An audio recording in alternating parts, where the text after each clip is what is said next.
అందరికీ నమస్కారం. నేను మీ తెలుగమ్మాయిని. So let us continue with ethnicity part 3. ఇదే లాస్ట్ పార్ట్. రేపైతే క్యాస్ట్ స్టార్ట్ చేస్తా. చాలా మంది నన్ను పీడిఎఫ్స్ గురించి అడుగుతున్నారు. సో పీడిఎఫ్ ఏంటంటే నేను ఇంకా 4 పార్ట్స్ ఉన్నాయన్నమాట. 4 పార్ట్స్ కాదు, 4 లెసన్స్ లాగా. మనకి ఇండియన్ సొసైటీ 3 పార్ట్స్ గా డివైడ్ అయింది. సిలబస్ ఆల్రెడీ నేను రీల్‌లా షేర్ చేశా. రీల్ ఎళ్లి చూడండి. ఇండియన్ సొసైటీ సిలబస్ అని కొడితే నా రీల్ వస్తుంది. ఆ సిలబస్‌లో 3 పార్ట్స్ ఉంటాయి. ఆ 3 పార్ట్స్‌లో ఫస్ట్ పార్ట్ అనేది అయిపోతుంది. ఇంకొక 4 లెసన్స్ ఉన్నాయి దాంట్లో. అంటే 4 లెసన్స్ అంటే 4 సబ్ పార్ట్స్. ఏమేమి ఉన్నాయి? Cost, tribe, religion and women ఉన్నాయి. ఈ 4 అయిపోతున్నాయి అనగా నేనైతే నా మెయిల్ ఐడీ ప్రొవైడ్ చేస్తా మీకు. పీడిఎఫ్ అనేది చాలా చాలా లో కాస్ట్‌కి ప్రొవైడ్ చేస్తా మీకైతే. ఈ పీడిఎఫ్ అనేది నేను చాలా కష్టపడి చేస్తున్నాను. ఇంకా క్లాసెస్ కూడా నేనే తీసుకుంటున్నాను గదా! సో ఎడిటింగ్ గాని, లేదంటే ఇదంతా గాని నాకు చాలా టైం పెట్టి మీకోసం చేస్తున్నాను నేను. So please support me. Okay. మన క్లాసెస్ గనుక మీకు నచ్చితే షేర్ చేయండి, ఫార్వర్డ్ చేయండి. ఓకేనా? Next continue with ethnicity part 3. Ethnic movement in Gorkhaland or Gorkhaland. So Gorkhaland ethnic movement ఏంటక్కడ? పీపుల్ అనేవాళ్ళు అక్కడ డార్జిలింగ్ అనే ప్లేస్‌లో పీపుల్ అనేవాళ్ళు ఉండేవాళ్ళనమాట. వాళ్ళందరికి ఏం కావాలంటే గోఖాలాండ్ అనే సెపరేట్ స్టేట్ కావాలనమాట. సో అందుకే ethnic movement start అయిందక్కడ.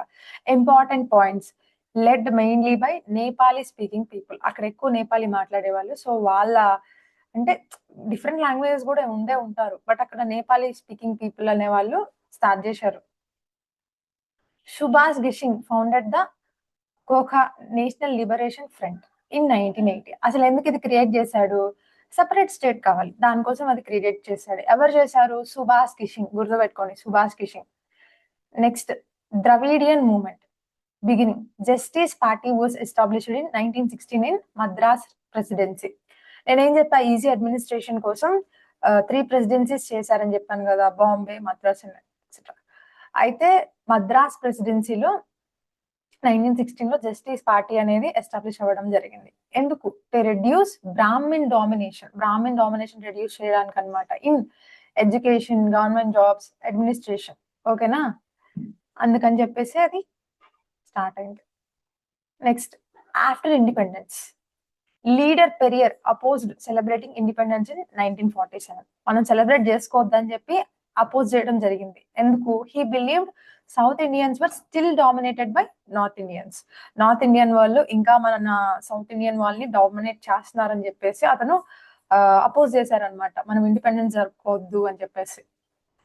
So the movement opposed Hindi language imposition. అంటే లైక్ మన అప్పట్లోనే మనకి ఏంటంటే మన భాషల్లో మనకు స్టేట్స్ రావాలి ఇట్లా తర్వాత జరిగినాయి. అంటే నిన్న చెప్పాను కదా, Potti Sriramulu first linguistic state అనేది ఆంధ్రప్రదేశ్, ఇలా చెప్పాను కదా. బట్ హిందీ లాంగ్వేజ్ మొత్తం ఇంపోజ్ చేయడం ఇదంతా వాళ్ళకి నచ్చలేదు అనమాట. So the movement opposed Hindi language imposition, Brahmin dominance mainly, Aryan culture. They wanted to provide Dravidian identity. మనం ద్రవిడియన్స్ కదా, సౌత్ ఇండియన్స్ ద్రవిడియన్స్ అని కూడా అంటారు అనమాట. So they want to protect Dravidians identity. Next Tamil ethnic movement. వాళ్ళు ఏం demand చేశారు? Stop compulsory హిందీని stop చేసేయండి. Greater autonomy for Tamil people. ఇప్పుడు మనము తెలుగు స్టేట్ ఎలా కోరుకున్నామో అలాగే తర్వాత తమిళ్ స్టేట్ కానీ ఇట్లా వేరే వేరే స్టేట్స్ రావడం జరిగింది. వాళ్ళు హిందీని ఖచ్చితంగా ఆపేసేయాలి, మా తమిళ్ పీపుల్ కి అథారిటీ ఉండాలని చెప్పేసి డిమాండ్ చేశారు. Some leaders even demanded separation from India. అసలు మాకు సెపరేషన్ ఫ్రమ్ ఇండియా కావాలని కోరుకున్నారు. అది జరగలేదులేండి, but they wanted. Ethnicity in Assam. Conflict started in 1952 between. Conflict ఎప్పుడు స్టార్ట్ అయింది? 1950లో స్టార్ట్ అయింది. ఇదంతా ఏంది? ఎథనిసిటీ ఇన్ అస్సాంలో అనమాట. బోడో ట్రైబ్స్ మధ్య అండ్ బెంగాలీ ముస్లిం సెటిలర్స్ వాళ్ళు వచ్చి సెటిల్ అయ్యారులే. బెంగాలీ ముస్లిం సెటిలర్స్ మధ్య, బోడో ట్రైబ్స్ మధ్య కాన్ఫ్లిక్ట్ అనమాట. Violence. Major classes occurred between 1979 to 1985. ఈ ఇయర్స్ మధ్య కాన్ఫ్లిక్ట్స్ అనేవి ఎక్కువ జరిగినాయి. 1991 టు 1994, 2008, 2012 ఆల్సో. వైలెన్స్ ఎవరి మధ్య అని చెప్పా? Bodos and Bangladeshi Muslims. Bengali Muslim settlers అన్నారు కదా, వాళ్ళే బంగ్లాదేశీ ముస్లిమ్స్ అన్నమాట. మేజర్లీ ఈ డిస్ట్రిక్ట్స్ లో జరగడం జరిగింది. ఏంటి? దుబ్రి, చిరాంగ్, కోఖ్రహర్. సో రిజల్ట్ ఏంటంటే 77 పీపుల్ అనేవాళ్ళు చనిపోయారు. Next more than 4 lakhs people were displaced. Main reason ఏంటి? బోడోస్ బిలీవ్డ్ ఇమిగ్రేషన్ వాస్, అంటే ఇప్పుడు వాళ్ళు ఇమిగ్రెంట్స్ కదా, ఇమిగ్రేషన్ అనేది వాళ్ళ ల్యాండ్ ని తీసేసుకుంటున్నారు, లేదంటే వాళ్ళ కల్చర్ ని చేంజ్ చేస్తున్నారు, వాళ్ళ ఐడెంటిటీ అనేది ఇదిగా లేదని చెప్పేసి వాళ్ళు బిలీవ్ చేస్తారు. అందుకని ఎక్కువ గొడవలు జరిగినాయి. సో అదే, that is the conflict between Bodos and what, Bengali Muslim settlers. Bengali Muslim settlers ని మనం ఏమంటున్నాము, బంగ్లాదేశీ ముస్లిమ్స్ అని కూడా అంటున్నాం అన్నమాట. ఇదంతా దేనికోసం? ఎథనిసిటీ, మా ఐడెంటిటీ మాకు ఉండాలని, వాటి వల్లనే కాన్ఫ్లిక్ట్స్ వస్తున్నాయి అన్నమాట. నెక్స్ట్ మణిపూర్ వైలెన్స్, ఇది చాలా ఇంపార్టెంట్. మణిపూర్ వైలెన్స్ చాలా ఇంపార్టెంట్. ఇది మనకి దీంట్లోనే కాదు, వేరే వేరే సబ్జెక్ట్స్ లో కూడా వస్తాయి. మణిపూరి వైలెన్స్ పాలిటీలో తగిలిద్ది, నెక్స్ట్ హిస్టరీలో తగులుతుంది, చాలా సబ్జెక్ట్స్ లో, అంటే లైక్ చాలా ఇంపార్టెంట్ కూడా ఇది. ఓకేనా? జియోగ్రఫీలో కూడా తగిలే అవకాశం ఉంటుంది. ఎవరెవరి మధ్య? మీటి, కుకి. మోస్ట్లీ మీరు చూసుంటారు న్యూస్ పేపర్స్ లో, వీళ్ళ గురించి మాత్రం ఎప్పుడు వస్తూనే ఉంటాయి, ట్రెండింగ్ టాపిక్స్ కింద వస్తా ఉంటాయి అన్నమాట.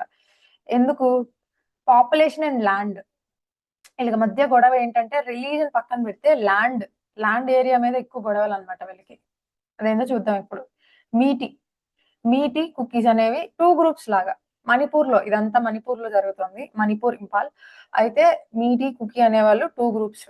ఫర్ ఎగ్జాంపుల్, మేము ఒక గ్రూప్, మీరు ఒక గ్రూప్. మీటి వాళ్ళు అనుకోండి, మీరు కుకీ వాళ్ళు అనుకోండి, అలా అన్నమాట. సో మీటి పీపుల్ అబౌట్ 53% పాపులేషన్ ఉన్నారు. 53% పాపులేషన్ ఉన్నా కానీ 10% ఆఫ్ ల్యాండ్ మాత్రమే ఆక్యుపై చేస్తున్నారు. So cookies mostly live in hill areas. Cookies అనేవాళ్ళు ఎక్కువ హిల్ ఏరియాస్ లో ఉండేవాళ్ళు. అయితే దిస్ క్రియేటెడ్ టెన్షన్. మీటి అనేవాళ్ళు కొంచెం హిల్ ఏరియాస్ కాకుండా సరౌండెడ్ ఏరియాస్ అట్లా ఉండేవాళ్ళు అనుకుంటా. అయితే 53% పాపులేషన్ కి 10% ల్యాండ్ ఎలా సరిపోతుంది? సరిపోదు, ఆబ్వియస్లీ సరిపోదు. కుకీస్ అనేవాళ్ళు హిల్ ఏరియాస్ లో ఉండేవాళ్ళు. సో రిలీజన్ ఏంటంటే, కుకీస్ అనేవాళ్ళు మోస్ట్లీ క్రిస్టియన్స్ అన్నమాట. కూకీ క్రిస్టియన్ గుర్తుపెట్టుకోండి. మీటి హిందూస్, ఆబ్వియస్లీ హిందూస్ గుర్తుంటారులేండి మీకు, ఎందుకంటే ఆపోజిట్ ఒకళ్ళని గుర్తుపెట్టుకుంటే ఇంకొకళ్ళు ఏంటో గుర్తుంటారు. But the ethnic, but the conflict is mainly about ethnic identity and land ethnic identity, not religion చాలా తక్కువ అన్నమాట.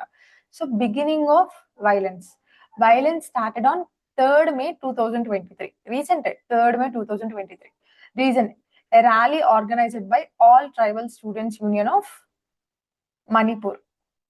వీళ్ళు ర్యాలీ స్టార్ట్ చేసినాక వైలెన్స్ అనేది స్టార్ట్ అవ్వడం జరిగింది. Immediate cause: Manipur high court suggested considering scheduled tribe status for the Meitei కమ్యూనిటీకి scheduled tribe status అయితే ఇవ్వడం జరిగింది. అయితే కుకీ భయం ఏంటంటే, ఇక్కడ cookies fear that if Meiteis got ST status, వాళ్ళకి ఒకవేళ షెడ్యూల్డ్ ట్రైబ్ స్టేటస్ వస్తే వాళ్ళకి రిజర్వేషన్ ఎక్కువ ఉంటుంది, జాబ్స్ కి రిజర్వేషన్ ఉంటుంది. But they can buy land in hilly areas. వాళ్ళు ఉండే ఏరియాస్ లో ల్యాండ్ కూడా కొనుక్కోగలుగుతారు, వాళ్ళు చాలా పవర్ఫుల్ అవుతారని చెప్పేసి వీళ్ళ బాధ అనమాట. అది ఎవరి బాధ? కూకీ వాళ్ళు బాధ. మీటీస్కి ఇచ్చారు కదా, అప్పుడు బాధ ఉంటుంది కదా వాళ్ళకి. Centres action as violence increase, ఇంకా వైలెన్స్ అనేది ఇంక్రీజ్ అయిపోయింది. The central government invoked article 355. Article 355 ఏంటి? It makes the central government responsible for protecting A state from external agitation, internal disturbance. Solution to ethnic conflicts చూద్దాం ఇప్పుడు. స్టేటే responsible, ఇంకా వాటి కోసం స్టేటే control చేయాలి, తప్పదు కదా మరి. నెక్స్ట్ సొల్యూషన్స్ చూద్దాం. Encourage dialogue. Government should encourage discussion between groups. గొడవలు పడడం కన్నా కలిసి కూర్చొని సాల్వ్ చేసుకోవడం చాలా చాలా మిన్నా అనమాట. ఇది డైలాగ్ కాదు, ఇది నిజమే. ఒక్కొక్కసారి ఏంటంటే కూర్చొని మాట్లాడినా సాల్వ్ అవ్వవు. బట్ ఏంటంటే ఫస్ట్ కూర్చొని మాట్లాడటానికి ప్రియారిన్స్ ఇవ్వాలన్నమాట. సో ఇది ఒక వన్ టైప్ ఆఫ్ సొల్యూషన్ అని చెప్తున్నారు. Neutral mediators can help solve disputes peacefully. వాళ్ళకి సపోర్ట్ చేయకూడదు, వీళ్ళకి సపోర్ట్ చేయకూడదు.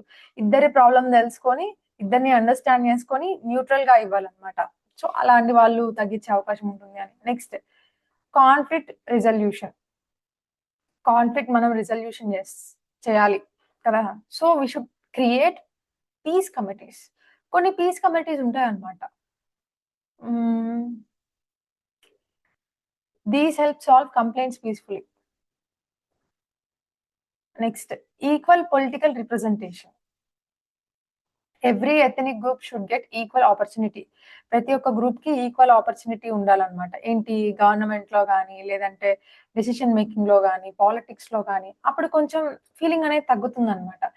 This reduces feelings of discrimination. Okay, next, respect diversity. ఇప్పుడు ఎవరు వాళ్ళ ఇదిలో ఉంటారు, ఎవరు వాళ్ళ కల్చర్ కానీ, ఎవరు వాళ్ళ లాంగ్వేజ్ కానీ, ఎవరు వాళ్ళ రిలీజన్ కానీ ఫాలో అవుతారు. Each others. ఇప్పుడు మనం హిందూస్ అనుకోండి, మనం క్రిస్టియన్స్ కి రెస్పెక్ట్ ఇచ్చాం అనుకోండి, క్రిస్టియన్స్ కూడా హిందూస్ కి రెస్పెక్ట్ ఇవ్వాలి సేమ్. ఇచ్చినప్పుడు ఏంటి, అది యూనిటీ క్రియేట్ చేస్తుంది కానీ గొడవల్ని క్రియేట్ చేయదు ఎక్కువ. So respect every once culture, language, religion. Okay, inclusive economic development. Development should benefit all communities, not only one.